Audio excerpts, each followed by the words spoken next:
Hi, my name is Richard Barker. Raymer told me about your Sunday school class, and I wanted to share a bit of theology with you.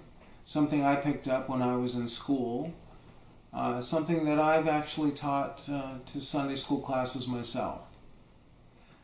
In the Old Testament days, the Jews created the first alphabet. Now, there were other written languages at the time, but they were all pictorial. For instance, Egyptian hieroglyphics, Chinese pictograms. In the Americas, many Native American tribes had pictorial languages.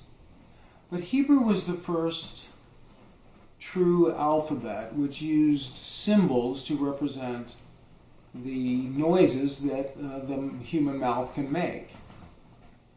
Now, they divided those noises into consonants and vowels, just like we do today.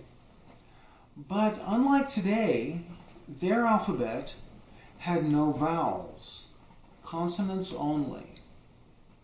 And the reason for that is because they recognize that vowels are the breathy part of speech, and they considered breath sacred.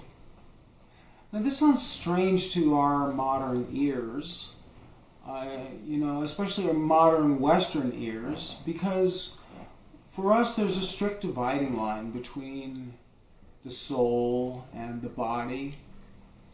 But they had no such distinction back at that time. And they considered breath, the individual's breath, was considered a manifestation, a physical manifestation of the individual's soul. And in fact, they had just one word for those two things, ruach, R-U-A-C-H, for those of you taking notes. And they had just one word, neshama, N-E-S-H-A-M-A-H, if I remember correctly, for both the Spirit of God and wind. So in the Old Testament, the very first line of the Old Testament is translated into English something like, "The Spirit of God flew like a wind over the face of the deep." A better translation would be, "The Spirit of God, in its physical manifestation as wind, flew over the face of the deep."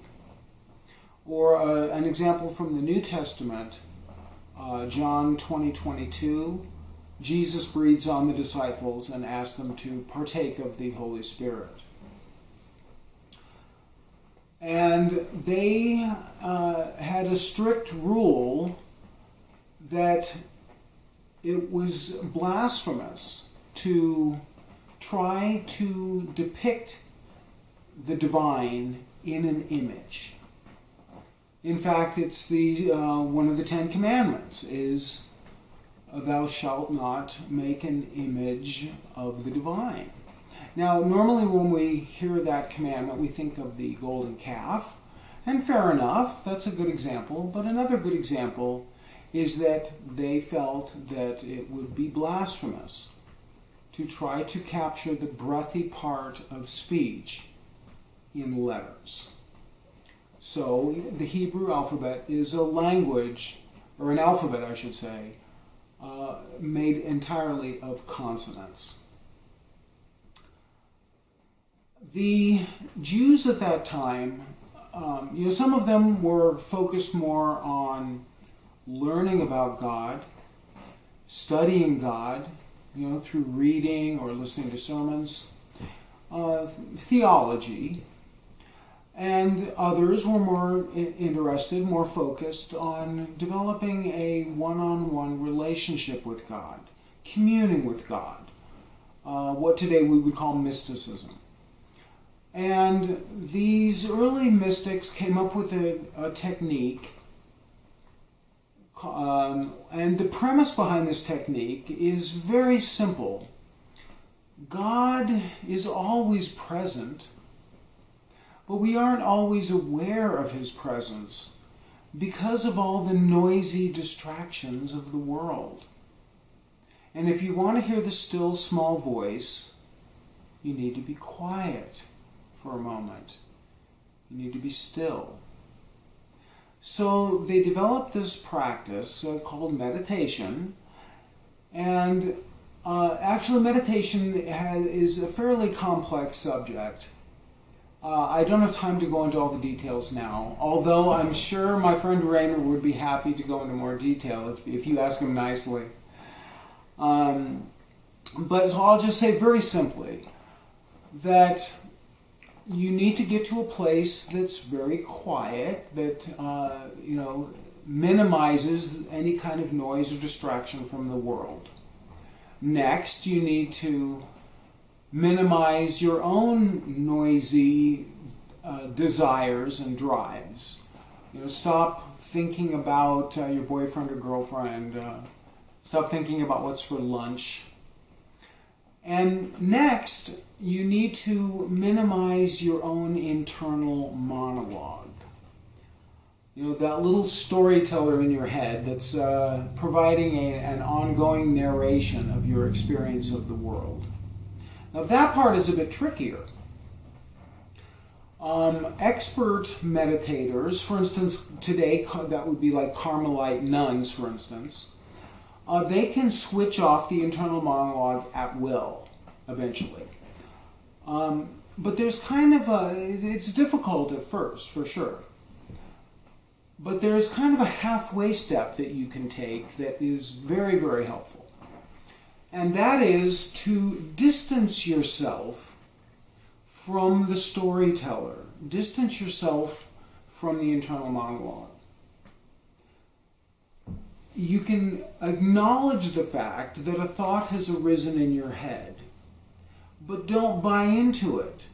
Don't invest in it emotionally. You can acknowledge the thought, but then just let it go on its way, let it float away. Now this in itself can be a challenge sometimes if the thought that arises is especially emotional. For instance, perhaps it's a memory of an event that was traumatic. But there is a way to minimize the emotional impact of those types of thoughts or memories. And that in itself is also very involved. The biological explanation involves the amygdala, the fight or flight response. It's much too much to go into here. But the technique, to cut to the chase, the technique is to take willful control of your breathing and slow the breathing way down and take deep, full breaths. This temporarily disables the amygdala and minimizes the kind of primal emotions that run through the amygdala, like fear, anger, aggression, anxiety, etc.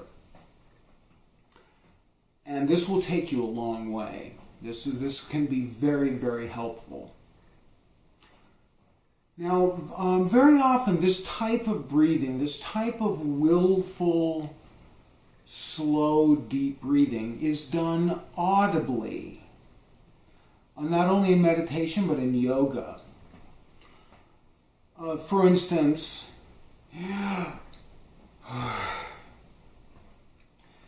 and so picture one of these early Jewish mystics. He's gotten himself to a quiet place. He's quieted his inner drives and desires.